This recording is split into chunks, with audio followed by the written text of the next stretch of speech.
Welcome to the Public Building Services Space Intake Portal training series. In this video, we'll focus on how to prepare for your project submission. The Space Intake Portal is your starting point for working with GSA on space planning. This training will walk you through everything you need to know to ensure a successful submission. We'll cover four main areas. First, we'll give you a high-level overview of what the portal is. Next, we'll explain how to access the portal.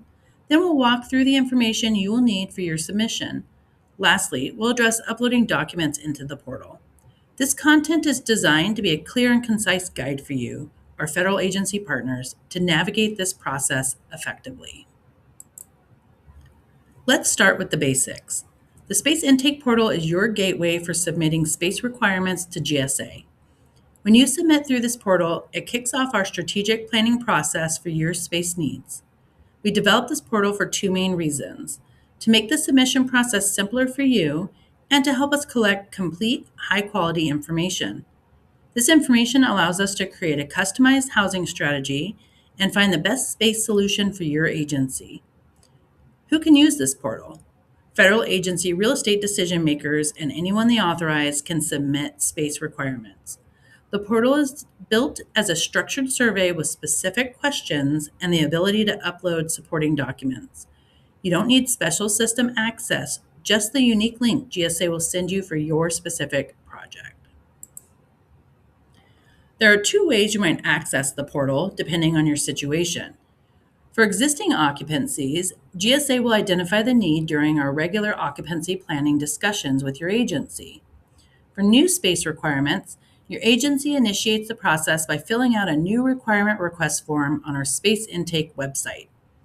In both cases, GSA will send you a unique link specifically for your project when we're ready to begin the planning process. We require two agency contacts to facilitate a smooth process. First, the authorized space requester, which is the person authorized to make the request on the agency's behalf. We need the name, title, email, and phone number. Second, the agency point of contact. This is the person GSA will work with to finalize the space requirement details. It's important to know that these roles may in fact be the same person. We'll need to specify your location needs by providing the city, state, or market.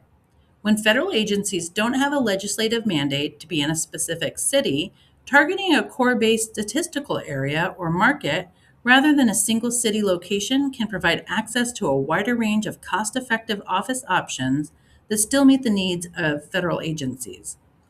It's important to understand the duration or time your agency requires the space. We'll also ask for the number of assigned staff, which includes both employees and full-time contractors reporting to the location. Finally, include a description of the high-level mission operational needs that will be served at this location. This includes agency office components to be housed. For example, a field office operations for the Western District.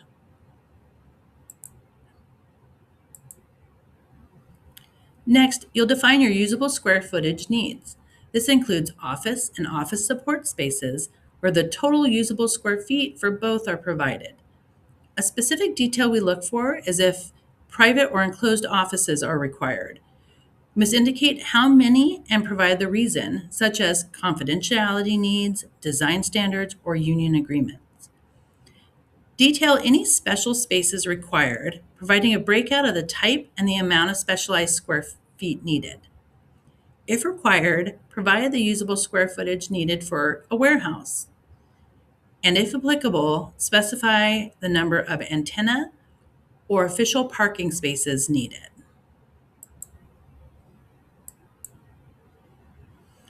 Now we'll cover unique requirements, aspects of your space needs that go beyond standard office space.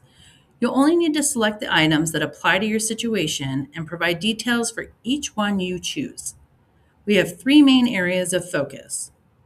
Location and space constraints includes if your mission requires or prohibits being adjacent to a specific agency or entity. Space sharing is prohibited and you're not able to share your space with another agency or entity.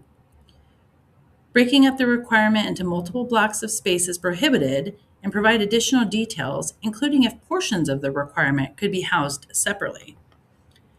If you have floor level restrictions, and provide additional information on that restriction. For example, you can't be located on the first floor. If there are setback or site fencing requirements, and if there are unique or specific floor plate column spacing requirements. For operational and access needs, indicate if a freight or other special elevator access is required for the operations of your space, a carport is required, ware yard is required, or a loading dock is required for ongoing operational purposes, and provide additional details.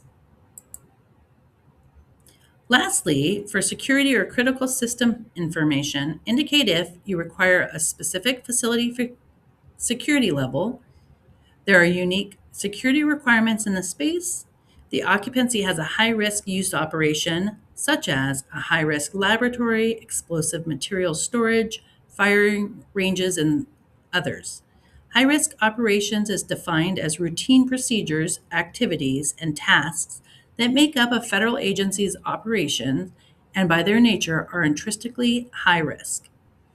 If a backup if a backup generator is required and details on the use or size needed, you require a room with a 24/7 operations, inclusive of HVAC, electrical, and plumbing, and the operational requirement is for above standard operations, which is typically 5 days a week for 10 hours a day or 50 hours per week.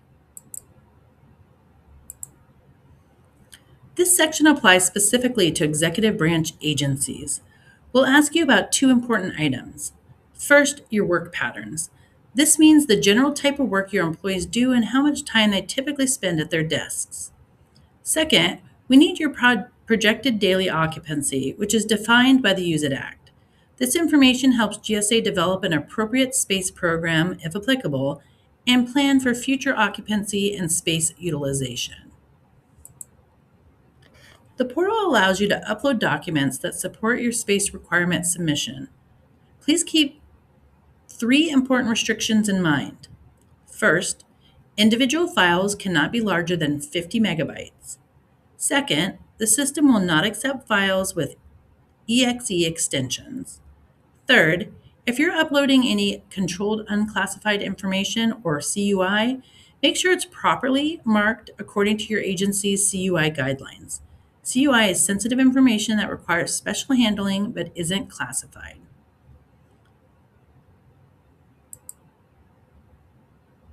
Thank you for your time and attention. If you'd like more detailed information on specific topics, additional Space Intake Portal videos are available, including an executive overview, a focus on new requirements, and a guide to submitting your requirements. We appreciate your partnership and look forward to receiving your submissions.